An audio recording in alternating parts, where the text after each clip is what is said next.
você, leitor e leitora do Portal do Holanda. Eu sou o jornalista Humberto Amorim e estou de volta para darmos continuidade a este ciclo virtuoso que se constitui em receber aqui no nosso portal, o Portal do Holanda, os candidatos ao governo, ao Senado, à Câmara Federal, à Câmara Estadual. Então, nós estamos aqui justamente abrindo essa janela democrática desde o início de agosto, hein? Vocês sabem disso.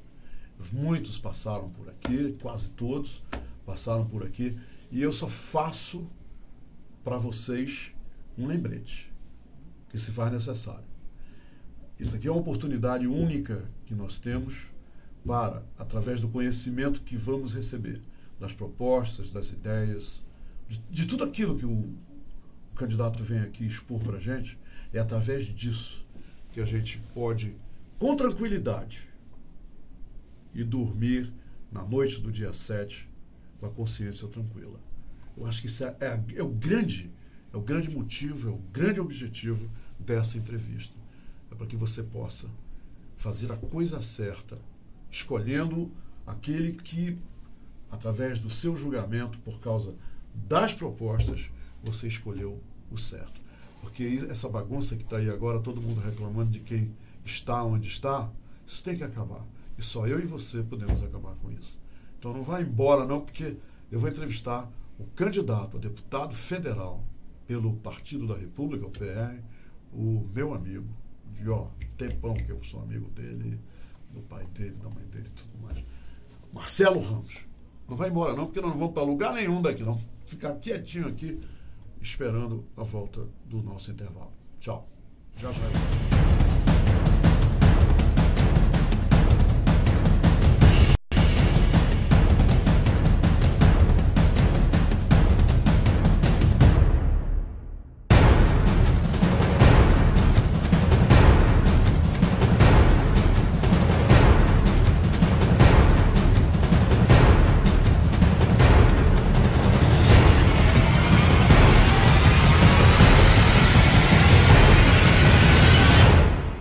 Bem, agora é o momento para cumprimentar os eleitores e eleitoras do Amazonas, porque agora o assunto agora é eleições 2018 e com muita alegria, muita satisfação eu recebo meu amigo Marcelo Ramos aqui no programa. Fazia um tempão que eu não entrevistava o Marcelo. Bem bom, né? Eu era vereador ainda. Era vereador e agora ele está aqui para conversar com a gente. Seja bem-vindo em meu nome e no nome de todos nós que fazemos o Portal do Holanda, Marcelo. Bacana. Obrigado, Humberto. Obrigado a toda a equipe do Portal do Holanda. Parabéns ao Portal do Holanda pelo relevante serviço prestado à democracia nesse momento tão bonito e tão importante da história do nosso país. A chance que nós estamos tendo de virar a página de um momento difícil, a chance que nós estamos tendo de retomar um caminho de progresso, de desenvolvimento, de geração de emprego e renda. E quando vocês se prestam a esse tipo de serviço, se prestam a ouvir as pessoas, a abrir espaço para os candidatos, vocês contribuem verdadeiramente com que o Brasil, o Amazonas, possa viver dias melhores e, consequentemente, a vida das pessoas possa ser um pouco melhor. Fora a alegria de dividir esse momento com você, que, como você bem disse, é um amigo de longa data, tanto meu como da minha família. Obrigado, Humberto, pelo convite. Obrigado, Holanda, por abrir esse espaço para todos nós. Marcelo, vários políticos passaram por aqui já, e outros que estão iniciando a carreira política também.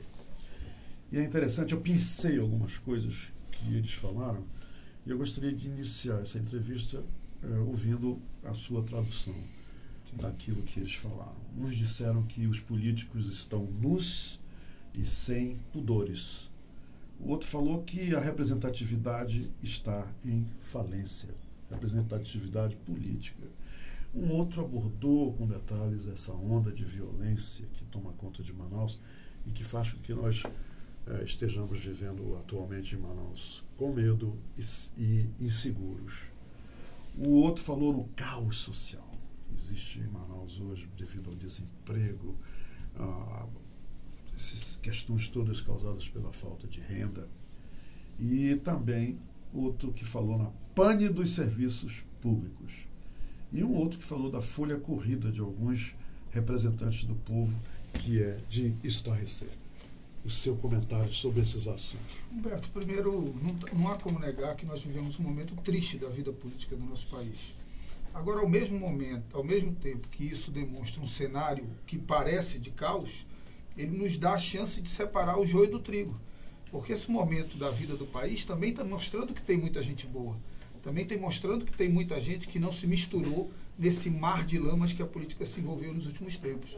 Eu fui vereador, fui deputado, quase fui prefeito de Manaus, fui candidato a governador, a vice-governador, e tenho muito orgulho da minha história na vida pública. Se tem alguém que se envergonha da sua história, tem que prestar contas disso para a população. Eu tenho muito orgulho. Acho que essa maturação dessa crise política que a gente está vivendo está possibilitando as pessoas diferenciar quem é quem. É verdade que os serviços públicos vivem uma crise profunda, mas fruto da crise econômica que o país vive. O orçamento público ele é um subproduto da atividade privada. O Estado não gera riqueza. Quem gera riqueza é a atividade econômica privada. E se nós temos uma crise econômica, isso reflete nos orçamentos públicos e, consequentemente, na qualidade desses serviços. Eu costumo usar aquela imagem, Humberto, do cobertor, que geralmente se diz que o orçamento público é um cobertor menor do que o corpo. Se você gera atividade econômica e gera emprego e renda, você aumenta o cobertor e diminui o corpo. Aumenta o cobertor por quê? Aumenta o cobertor por quê? Porque quanto mais atividade econômica, maior o orçamento público, por um lado. E, por outro lado, quanto mais gente empregada, menos pressão sobre demandas e serviços sociais oferecidos pelo governo. Então, o governo é menos pressionado e o orçamento é maior. Por isso, o grande desafio, eu sou meio obstinado com isso, o grande desafio do país no momento é voltar a crescer. Eu não sou um cara feito a frases fáceis, porque dizer que vivemos um caos, que a classe política está um desastre, isso é um discurso fácil e que leva alguns aventureiros a aparecerem como solução para o momento de crise que o país vive. Mas tá bom. Dizer que nós vivemos um caos, dizer que nós temos uma crise, dizer que os políticos estão sem legitimidade, resolve alguma coisa? Não. O desafio que eu quero apresentar ao povo do Amazonas com essa candidatura a deputado federal é como superar esses desafios, como superar essa crise que nós estamos vivendo. Tanto a crise política de representatividade, como a crise econômica que tem gerado muito sofrimento à nossa gente, porque a consequência dela é o desemprego. Essa pergunta que você fez, Marcelo, resolve alguma coisa? O que resolve, então, Marcelo, 55 mil pessoas que trabalhavam no distrito estão em casa, nesse momento, nos vendo, sem ter o que fazer? Já um outro sem número de pessoas estão desistindo de procurar emprego porque não tentaram durante 2 anos e agora desistiram e estão em casa. Um monte de jovens conhecidos como formadores da juventude, que nem estudam, nem trabalham. Quer dizer, esse não tem futuro. Como é que se resolve isso, Marcelo? Roberto, olha lá, vamos discutir. Vamos primeiro entender o que o país está vivendo e depois refletir sobre como é possível resolver. Nós vivemos um dos momentos mais tristes da vida do nosso país. São 68 milhões de brasileiros e brasileiras desempregados ou vivendo de bico. Isso significa que 68 milhões de pessoas que querem trabalhar, que podem trabalhar, que têm responsabilidade para trabalhar, têm tido esse direito negado por uma estrutura política que está corroída e fragilizada. Muitos desses brasileiros e brasileiras desempregados estão nos assistindo. Se você não está desempregado, tem um vizinho que está, um parente que está, um amigo que está. Portanto, o sonho de milhares e milhares de brasileiros hoje é algo muito simples. O direito de ter uma carteira assinada. Bater o ponto 8 da manhã, terminar o serviço, no final do mês receber um salário que não dá para tudo, mas que devolve a dignidade do pai e da mãe de família, de com suor do rosto, com calo das mãos, sustentar sua família com dignidade. Esse é o grande desafio da política hoje. Como se traduz efetivamente esse desafio aqui no Amazonas? Primeiro, nós ainda não podemos prescindir dos incentivos fiscais do Polo Industrial de Manaus. Então, nós precisamos continuar lutando pela manutenção dos incentivos fiscais, porque o Polo Industrial de Manaus é o maior gerador de emprego e renda aqui. O comércio até já gera mais postos de trabalho, mas como consequência da massa de recurso, da massa salarial gerada pela indústria. Então, nós precisamos proteger os nossos incentivos fiscais, que têm sido atacados reiteradamente. Agora mesmo, com a medida provisória do polo de concentrados, a Coca-Cola ameaça ir embora. Se ela for embora, não é só a Coca-Cola. É a Arosuco que faz o concentrado, é a Recofarma que engarrafa É a Jaioro que planta cana e guaraná lá em Presidente Figueiredo, é o plantador de guaraná lá em Maués. Portanto, é um ciclo de desemprego que pode se fechar caso não seja revertida a medida provisória dos concentrados. Então, proteger os incentivos fiscais. Mas isso nós já fazemos desde que a Zona Franca foi criada. O que nós nunca fizemos, e é o desafio que eu trago para mim de ajudar a fazer, é dotar o Amazonas de infraestrutura logística para que nós sejamos mais competitivos e, portanto, menos dependentes de incentivos fiscais. Porto, aeroporto, hidrovia, estrada, energia, telecomunicações. Quanto mais nós tivermos isso, menos nós vamos precisar de incentivos fiscais e mais competitivos nós seremos. Portanto, o desafio para superar essa crise de desemprego no Amazonas e proteger o polo industrial de Manaus é fazer esse polo mais competitivo com investimento em infraestrutura. Eu vou dotar todas as minhas emendas e tentar sensibilizar nossa bancada de dotar emendas, de articular junto ao governo federal esses investimentos em infraestrutura. Hidrovias, balizadas, sinalizadas, navegáveis o ano inteiro, um sistema portuário com maior concorrência, porque nós não podemos ser reféns só de 2 portos na cidade de Manaus, temos que ter um porto público para regular o setor, nós não podemos ter a energia mais atrasada do Brasil, nós não podemos ter telecomunicação e internet mais atrasada do Brasil, porque são insumos fundamentais para a atividade produtiva. Então, o que eu proponho é mudar um pouco o viés da defesa da Zona Franca. Ao tempo em que se luta pelos incentivos fiscais, se faz um trabalho de investimento em infraestrutura para que nós sejamos mais competitivos e menos dependentes de incentivos fiscais. Esse é o desafio do futuro. Vamos fazer um rápido intervalo comercial, mas a gente volta já já. E sabe o que nos espera? Os comentários do candidato sobre a BR-319 e, logicamente, o interior do estado do Amazonas. Espera aí, tá? Já, eu volto.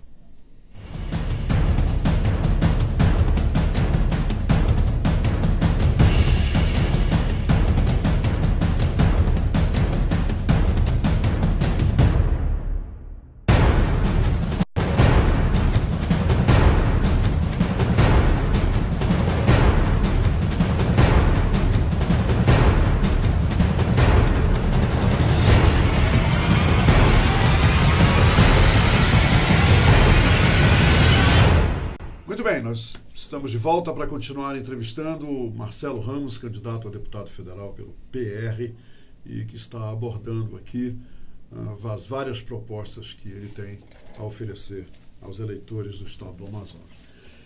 Eu participei de uma reunião para convidados, e lá a estrela principal dessa reunião era a palestra do general Mourão, que veio a Manaus falar sobre a campanha lá, a presidência da República. E eu fiz uma pergunta para ele. Eu perguntei para ele se o governo dele teria coragem, se ele fosse eleito, se eles forem eleitos, de resolver esse imbróglio da 319, uma estrada com 885 quilômetros, que você me falou nos bastidores que foi com seu pai daqui até Porto Velho dirigindo. Eu também fiz essa viagem, tá? E o que acontece? 19 anos abandonada, 19 anos que a gente fica ouvindo um monte de histórias, um monte de versões, e agora o grande entrave são as autorizações ambientais, etc, etc. Mas eu estou ouvindo essas histórias há muitos anos. E ele disse o seguinte, o candidato disse o seguinte: meu pai é de Humaitá, e essa estrada passa em Humaitá, e nós vamos resolver, nós vamos ter coragem para fazer isso. Qual é a sua versão sobre essa estrada e, como deputado federal, Marcelo, o que você acha que pode fazer para finalmente nos livrar desse isolamento histórico a que somos submetidos morando no estado do Amazonas?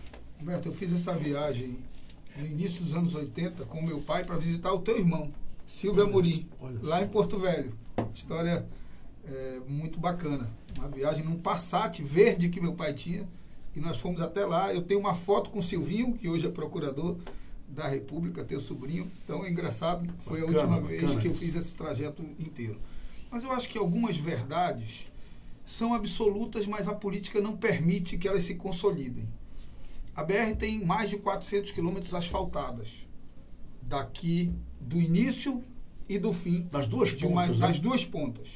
Não tem um palmo desse asfalto nem um palmo, e aí eu preciso registrar isso por uma questão de justiça, não tem um palmo desse asfalto que não seja fruto do esforço político e do prestígio político do deputado federal e nosso candidato ao senador Alfredo Nascimento.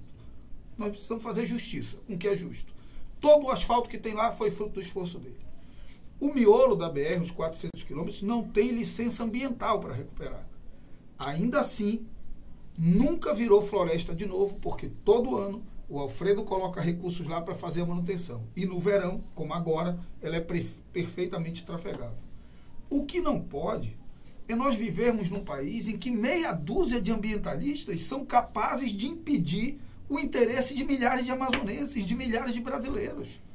Nós precisamos de compromisso, de firmeza, de unidade política em torno de um compromisso efetivo de recuperação da BR-319, para dar uma ligação rodoviária do Amazonas com o resto do país.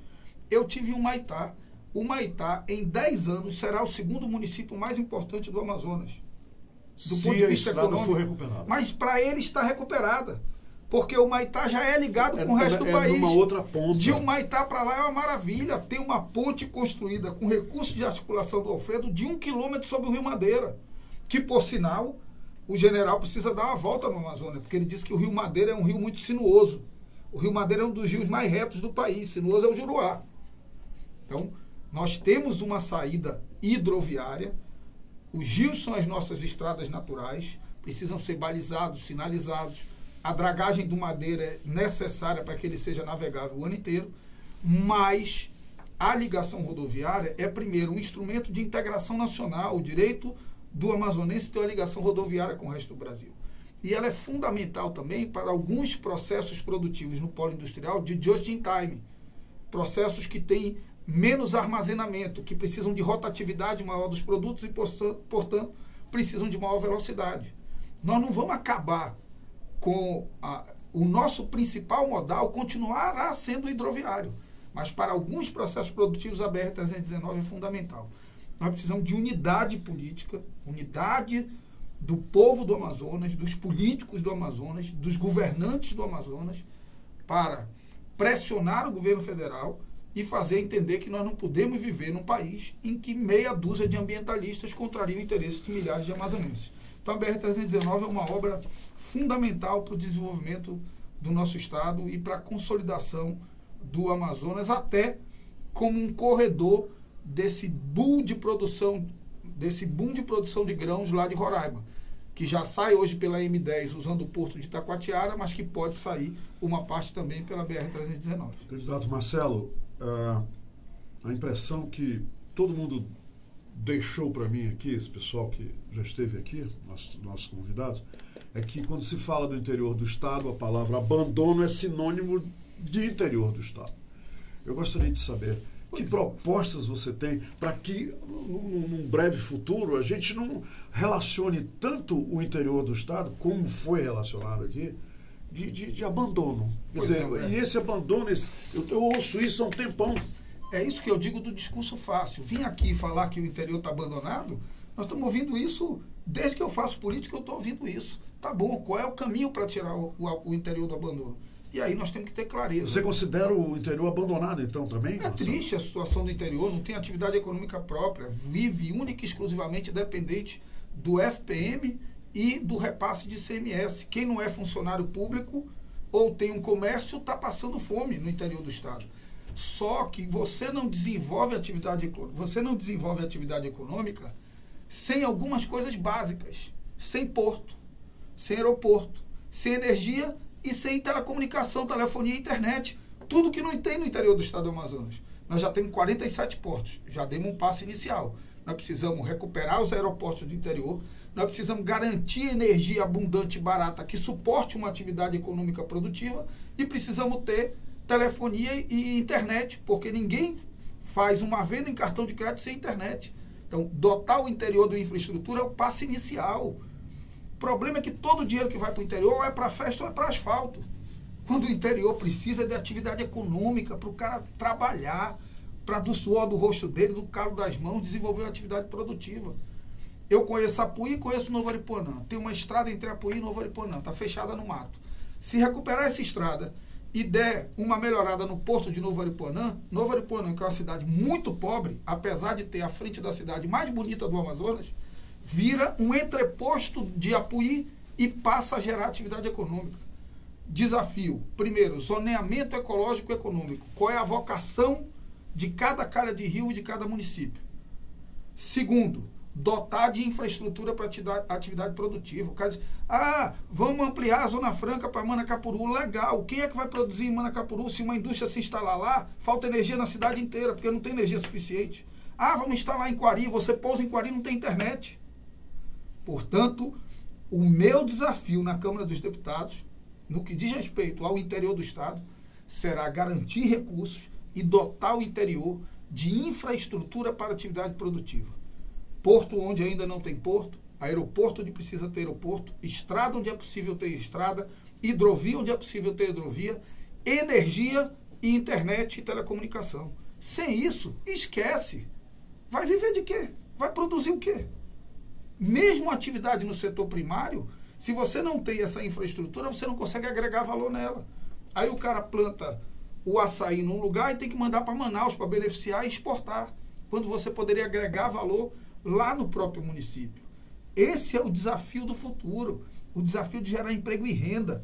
As pessoas do interior não querem migalhas, não querem favor, não são mendigos. São cidadãos e cidadãs que querem ter o direito de trabalhar.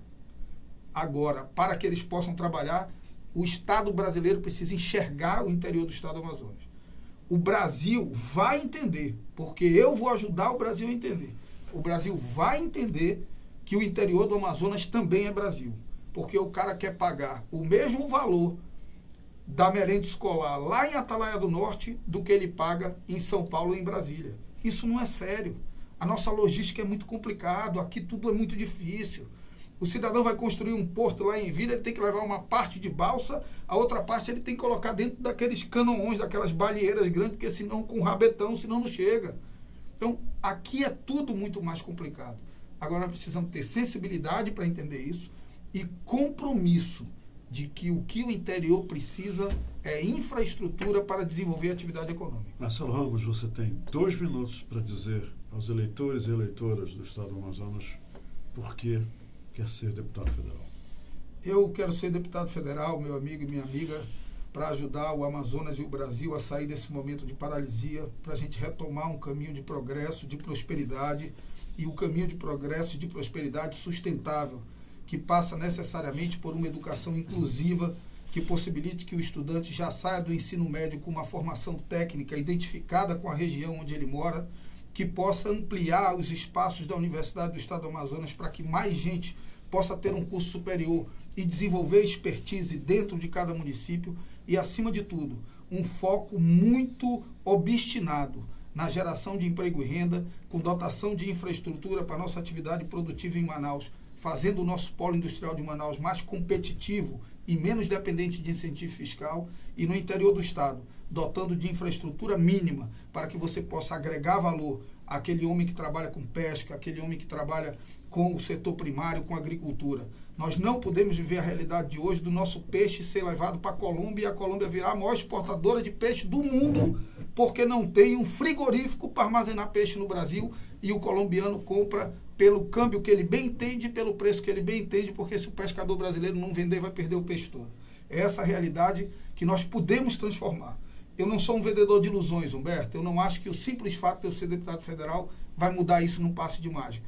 Mas eu acho verdadeiramente que posso contribuir com a retomada de um caminho de prosperidade, de um caminho de ética, de decência para o nosso país, para o nosso Estado e, consequentemente, para a vida de cada um, de cada uma. Muito obrigado. Eu peço um voto de confiança a cada um de vocês.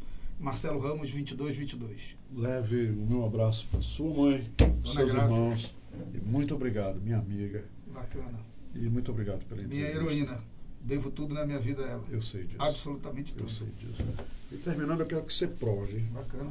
Você prove aqui um suco. Você já me prometeu que a próxima entrevista é um vinhozinho e um jazz. Um vinho jazz aqui no estúdio. Aqui no estúdio. É um suco da Vista Monte, que aqui em Manaus é uma exclusividade da Bacozon. www.bacozon.com. Esse suco é fora de série. Vou dar um brinde aqui à saúde. A democracia. dos E aos novos eleitores. tempos que o Brasil viverá. Tudo de bom para esse nosso Estado. Obrigado. Obrigado pela entrevista. Obrigado. Gente, por hoje é só.